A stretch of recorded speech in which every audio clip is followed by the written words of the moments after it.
What's up guys, welcome back to the Type Me channel. Remember back before you were diagnosed what it was like for you? Remember all the things that you didn't have to worry about, like mixing math with food, or trying to remember what finger you poked last, or how to make adhesive last just one more day? If you could go back in time and tell yourself what was coming, would you? And if there was a med that would have given you a few more years before you were pancreatically dead, would you have used it? Beat drop. And then he cabled me and said, "I've got insulin, it works, come home quick." We ran out of insulin too. Some of our patients who had been treated and were well died from lack of insulin. That was a hectic time, particularly for me because I was supposed to make it again, and of course we did rediscover how to do it, and the secret can never be lost. So last week I went to the 2020 JDRF conference here in Arizona with my beautiful wife Candace, and we had a great time, and I really wanted to just quickly share with you a couple things that really rocked my world. I'll start by saying the conference was fantastic. And I gotta admit, I was a little starstruck seeing these little warriors running around with these huge CGMs stuck to their arms that look like the size of a VCR, but they're so little, you get it. Just knowing how difficult it was for me as an adult being diagnosed to navigate and change my lifestyle, and just the look on their little faces, it really hit me in the feelers. And the parents, you guys are amazing. Like I'm a firefighter, but you guys really are the true heroes. You guys have to put your cape on every single day, and it's not like you get days off. And really kudos to you, hats off to you guys. And social media networks that reach out and help parents. One of them that I just recently ran across was the Juicebox podcast. I'm not a parent that has kids with diabetes, but I listen to it anyways, just because what you guys do for those parents and giving them education and tools to help their babies out, I just think it's inspirational and it's fantastic. It's great information either way. So kudos to all you guys, and parents, hats off to you. I digress. So the keynote speaker for the conference was Annie Schultz. I'm not sure if you've heard of her, but I've never heard her speak before, and I wasn't really sure what to think. And it didn't take very long into her speech for her to really grab the attention of the entire audience. She spoke briefly about her diacred and how she grew up as a type 1 diabetic, how her father had diabetes and actually died early from diabetic complications. But more importantly, she spoke about a medical breakthrough in relation to her new child and what that means for diabetes going forward. It's a unique screening process that can tell you, based off of your genetics and your immune system, whether or not you are in the early stages of diabetes, even though you have yet to see any symptoms. So let's talk about the facts in a section I like to call the prick.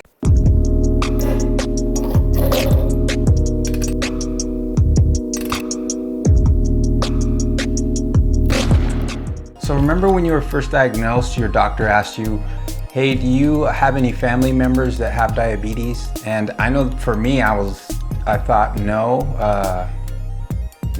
And then he kind of looked at me with a puzzled face and just drove on. And I thought, like, I had a complex for a second, and I was like, is that bad? Is that good? What does that mean? You know, I don't know anyone with diabetes. But recent studies have shown that up to 85% of people diagnosed with type 1 diabetes don't know anyone in their family with diabetes. Well, most of that has to do with the other statistic, which is 1 in 300 people will know a family member with type 1 diabetes. And I guess I don't know 300 family members, so maybe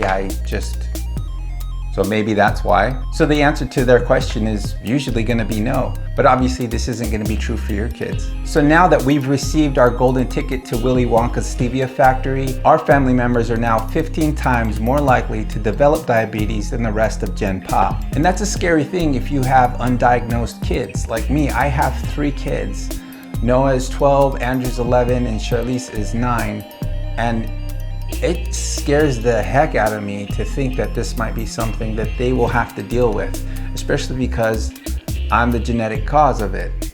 So the screening is scheduled through a website called Trialnet, links below. And what they do is essentially they align you with either a snail mail or a lab or one of their 200 screening centers, and they set you up for a blood test. From what I've read, the blood test that's done through snail mail will require you to stick your fingers 10 times and then you send the blood back. So what this blood test does is essentially tells you whether or not your family members are in the early stages or high risk of developing type 1 diabetes within the next couple months or years. And if your test is positive, you fall into one of 4 categories.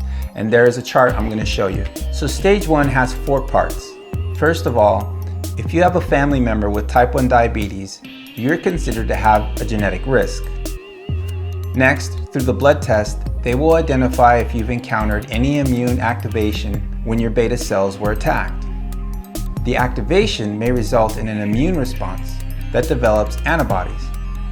And if they find greater than or equal to 2 autoantibodies, you're at stage 1 and literally on the road to diabetes.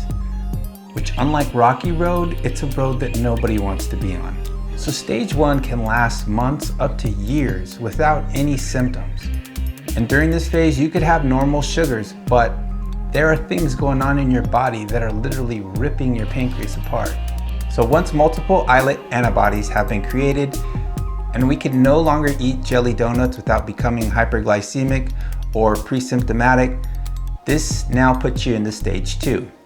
After you reach islet autoimmunity and clinical diagnosis, you then get your golden ticket and you've officially moved to stage 3. Then stage 4 is when you ultimately arrive at long-standing type 1 diabetes, which is what I am in now and possibly you as well. But many of us learned Greek mythology in elementary school. For me, I think it was around 6th grade. And even though I was mostly concerned about my Vanilla Ice tape and my Airwalks and Trapper Keeper, I somehow found a space in my brain to store away a story about Pandora's box. And you remember Pandora, she was created by Zeus. She was given all of these amazing gifts by all of the other gods, like wisdom, beauty, kindness, peace, generosity, and a box full of evil. And she was warned, whatever you do, don't open this box. But do you think she listened? Hell no, she didn't listen. And according to Greek mythology, when she opened this box, pain, death, and disease, and a bunch of other evil crap flew out of it. And it's easy to look back and go like, Pandora, what's your deal? Like, sure, you have a great music app, but should have kept the lid on the box. Here we are now in 2020, and we have another, not saying that this test is evil, but this is another type of, should I look into this and see if this is something I want to know? Do I want to know if my kids are going to be diseased a couple years from now? It's a scary thought. But there's a difference. You know, at the dawn of pre-diabetic screening, which is where we're at now, there's a medication that's actually available, wouldn't you know, that will postpone this. And it could postpone it for up to 2 years, which doesn't sound like a lot of time, but 2 more years of tacos and Mountain Dew would have been fun. So the drug is an immunotherapy called TEPLIZUMAB, and its aim is essentially to protect the remaining beta cells of a newly diagnosed diabetic. So here we are at Pandora's box. It's a test, a single test with huge ramifications. So let's talk about what this means to us in The Squeeze.